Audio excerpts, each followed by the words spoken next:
नमस्कार दोस्तों, मैं दीपिका भट्ट। मेरे चैनल में आपका स्वागत है। पिछली सीरीज में हमने बात की थी उत्तराखंड का परिचय। आज हम इसी को आगे बढ़ाते हुए बात करेंगे उत्तराखंड राज्य के प्रतीक चिन्हों की। जैसा कि हम जानते हैं, उत्तराखंड राज्य का राजकीय चिन्ह अशोक स्तंभ के नीचे 3 पर्वतों की एक श्रृंखला तथा उसके नीचे गंगा की लहरें परिकल्पित की गई हैं। अशोक की ललाट के नीचे सत्यमेव जयते लिखा गया है। और हम बात करेंगे उत्तराखंड राज्य का राज्य पुष्प। उत्तराखंड राज्य का राज्य पुष्प ब्रह्मकमल है और यह एस्ट्रेसी कुल का पौधा है। इसका वैज्ञानिक नाम है सोसोरिया एब्वेलेटा। क्या है? सोसोरिया एब्वेलेटा। इसे स्थानीय भाषा में कौलपदम कहा जाता है। मुख्यतः यह उत्तराखंड के फूलों की घाटी, केदारनाथ, शिवलिंग बेस, पिंडारी ग्लेशियर आदि क्षेत्रों में पाया जाता है और इसका उल्लेख वेदों और महाभारत में भी मिलता है। और महाभारत में इसे सौगंधिक पुष्प के नाम से जाना गया था। और यह ब्रह्मकमल के पौधों की ऊंचाई लगभग 70 से 80 सेंटीमीटर होती है। इसमें जुलाई से सितंबर तक मात्र 3 महीने तक ही फूल खिलते हैं। और उत्तराखंड में इसकी लगभग 24 प्रजातियां हैं और पूरे विश्व में इसकी लगभग 210 प्रजातियां पाई जाती हैं, जिनमें से फेन कमल, कस्तूरा कमल मुख्य प्रजातियां हैं जो उत्तराखंड में पाई जाती हैं। और आगे बात करेंगे हम राज्य पक्षी की। जैसा कि हम जानते हैं, उत्तराखंड राज्य का राज्य पक्षी मोनाल है। यह हिमालयन मयूर के नाम से भी प्रसिद्ध है। यह लगभग संपूर्ण हिमालयी क्षेत्रों में पाया जाता है और यह हिमाचल प्रदेश का राज्य पक्षी है और नेपाल का राष्ट्रीय पक्षी। इसे आप अच्छी से याद कर लीजिए। यह नेपाल का राष्ट्रीय पक्षी क्या है? मोनाल है। और हिमाचल प्रदेश का राज्य पक्षी भी मोनाल ही है। इसका वैज्ञानिक नाम है लोफोफोरस इम्पिजीनेस। और आगे बात करेंगे हम राज्य पशु की। जैसा कि हमें पता है, उत्तराखंड राज्य का राज्य पशु है कस्तूरी मृग। इसका वैज्ञानिक नाम है मास्कस काइसोगॉस्टर। यह मुख्यतः केदारनाथ, उत्तरकाशी और पिथौरागढ़ के ऊंचे जंगलों में पाया जाता है। और जो इसकी कस्तूरी होती है वह केवल नर मृग में ही देखने को मिलती है।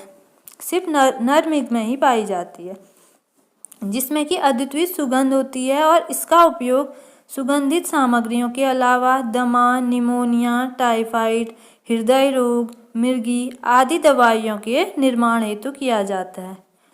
और कस्तूरी मृग की मांग एवं मूल्य अधिक होने के कारण इसका अवैध शिकार अधिक होता है, जिससे इनकी संख्या और लिंग अनुपात में तेजी से गिरावट आ रही है। अब बात करेंगे उत्तराखंड राज्य के राज्य वृक्ष की। उत्तराखंड राज्य का राज्य वृक्ष बुरांस है। इसका वानस्पतिक नाम रोडोडेंड्रॉन अर्बोरियम है। यह विशुद्ध रूप से पर्वतीय है, जो कि मैदानी भागों में नहीं उगाया जा सकता है। इसके फूल मकर संक्रांति के बाद गर्मी बढ़ने के साथ साथ धीरे धीरे खिलना शुरू होते हैं और बैसाखी तक पूरा खिल जाता है। इसके फूलों का रंग गहरा लाल होता है और इसके बाद गर्मी बढ़ जाने के कारण इसके फूल सूखकर गिरने लगते हैं। औषधि गुणों से युक्त बुरांस के फूलों का जूस हृदय रोग के लिए बहुत उपयोगी माना जाता है। अब बात करेंगे उत्तराखंड राज्य का राज्य गीत।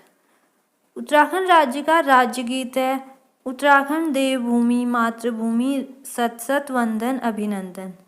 इस गीत को हेमंत बिष्ट जी द्वारा लिखा गया था तथा श्री नरेंद्र नेगी जी द्वारा इसको गाया गया था और इसे 6 फरवरी 2016 को राज्य गीत का दर्जा मिला था। बहुत ही सुंदर गीत है ये। इसको आप YouTube पे भी सर्च करके सुन सकते हैं। इसके जो बोल हैं, इसका जो म्यूजिक है, बहुत ही सुंदर है। और उत्तराखंड राज्य का राज्य खेल है फुटबॉल। और उत्तराखंड राज्य की राज्य मिठाई बाल मिठाई को घोषित किया गया है, जो कि मुख्यतः अल्मोड़ा के क्षेत्रों में मिलती है। इसके बाद हम बात करेंगे उत्तराखंड के कुछ लोक नृत्यों की। जैसे कि उत्तराखंड अपनी खूबसूरती और अपनी संस्कृति के लिए प्रसिद्ध है, उसी तरह यहाँ कुछ अलग अलग नृत्य हैं जो प्रसिद्ध हैं। जैसे पहला है छोलिया नृत्य।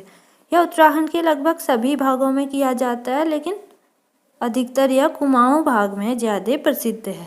यह शादी, बारात या कोई भी आयोजन, कोई भी शुभ कार्य होता है तो उस समय किया जाता है। उसके बाद है चौफला नृत्य। यह गढ़वाल क्षेत्र में स्त्री पुरुषों द्वारा अलग अलग टोली बनाकर किया जाने वाला नृत्य है। फिर है मंडाल नृत्य।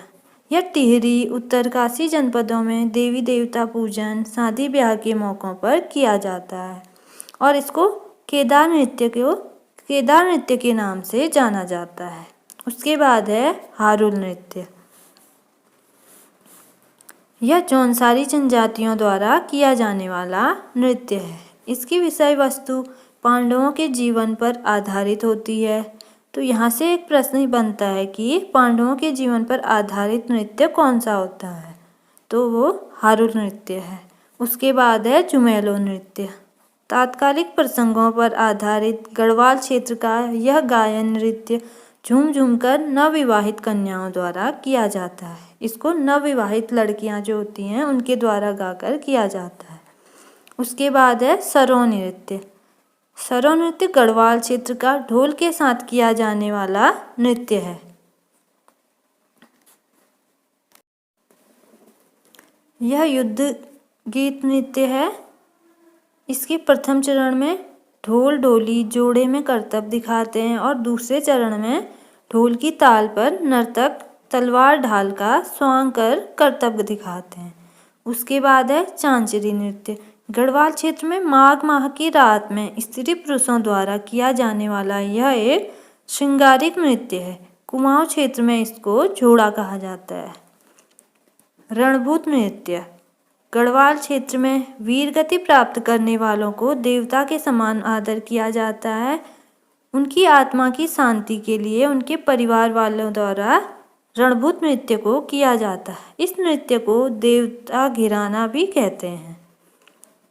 उसके बाद है बग्वाल नृत्य। बग्वाल नृत्य कुमाऊं क्षेत्र में किया जाता है। इसमें दो पक्षों में विभाजित होकर लोग एक दूसरे पर पत्थर फेंकते हैं। उसके बाद है कुश्ती नृत्य।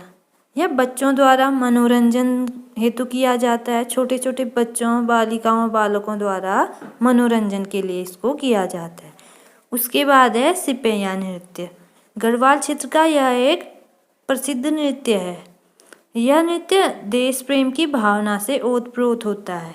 यह नृत्य सेना में जाने हेतु युवकों के हौसले को बढ़ावा देता है।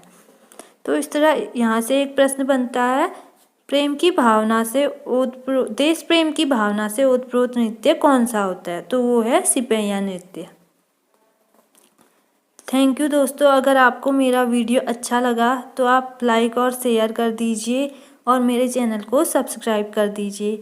और फिर अगले वीडियो में मैं फिर से आऊँगी उत्तराखंड की नई जानकारियाँ लेके। Thank you.